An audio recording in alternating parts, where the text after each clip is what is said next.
What's up guys, Sam Adams here, and welcome to The Drop, which is a weekly series every single Monday here on my channel where I go through the top video game releases of the week and let you guys know what's coming out just in case you want to pick up something new to play on your console of choice. This week, two games in particular that I've been looking forward to for quite a while, one of which I will definitely be purchasing and potentially streaming on Twitch, so keep an eye out for that. But without further ado, let's go ahead and get into it.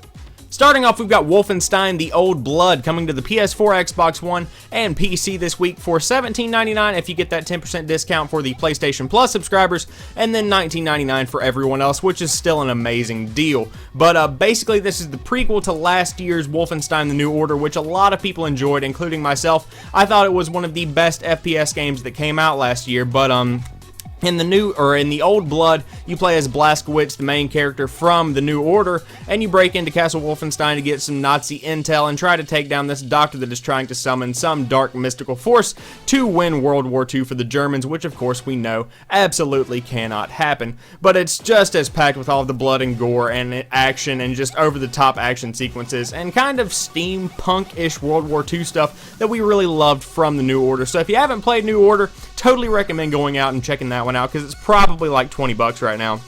And if you want to just jump into the prequel and then play the New Order, that works too, but both of them are amazing games, and the Old Blood happens to be coming out this Tuesday.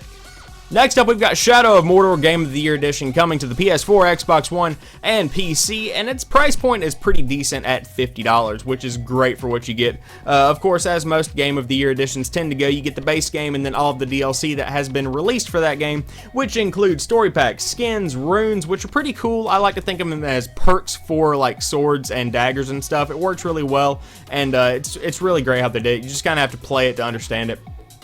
Missions, challenge modes, which are really awesome, and then a new photo mode, because Shadow of Mordor is one beautifully delicious looking game, especially if you play it on PC, but it looked great on PS4 whenever I played it. So for 50 bucks, you're getting all of that stuff, and it's a pretty great thing, especially if you're a fan of Lord of the Rings, because it is pretty much a prequel to the movies, and you play as Strider, who is one of the guides helping Frodo along his journey, and you just kind of go around and you kill orcs. That's pretty much what you do.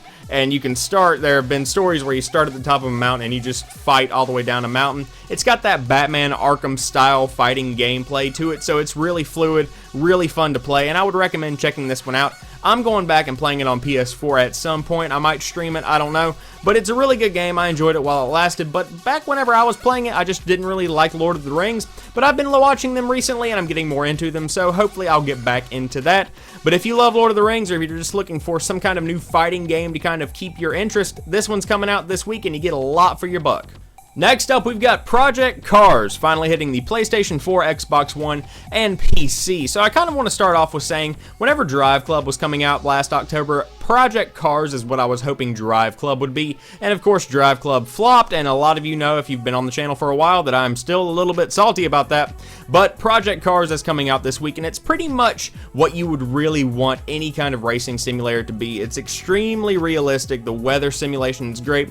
Of what I hear, the driving works pretty well, and it feels like you're driving a real car. And of course, it's compatible with all of the peripherals that the hardcore driver game fans love to use. But if I had to describe Project Cars to you, it's not really the Crew or Forza Horizon 2. It's more of the Forza Motorsport and Gran Turismo kind of game. It's more official, if you know what I mean. It doesn't really have a story behind it. There's no crime or anything. It's just a racing game, and it's really for the racing enthusiast, which is really cool, and it should compete directly with Forza Motorsport 6 or 7, I believe, whichever one's coming out and is going to be announced at E3, obviously. Forza's on the kind of thing that Call of Duty's on now. We'll talk about it in a different video another day.